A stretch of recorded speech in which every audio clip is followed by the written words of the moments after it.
मोहतरम नाजरीन अस्सलाम वालेकुम। इस वीडियो में हम तिलोक चंद महरूम जी के हालात जिंदगी पर रोशनी डालेंगे। असल नाम तिलोक चंद और तखलुश महरूम थे।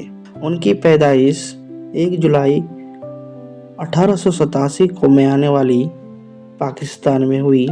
वही इब्तिदाई तालीम हासिल किया और बीए की डिग्री हासिल किया। 1908 में मिशन हाई स्कूल डेढ़ा इस्माइल खां में उस्ताद के ओहदे पर तकरीर हुई।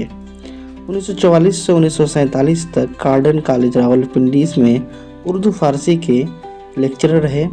1948 में कैंप कॉलेज दिल्ली में उर्दू के लेक्चरर बहाल हुए। आपकी इंतकाल 1 जुलाई 1966 को दिल्ली में हुई। आपकी तसानीफ में रुवायत महरूम और गंजमाने मशहूर है। आप मशहूर शायर जगन्नाथ आज़ाद के वालिद थे।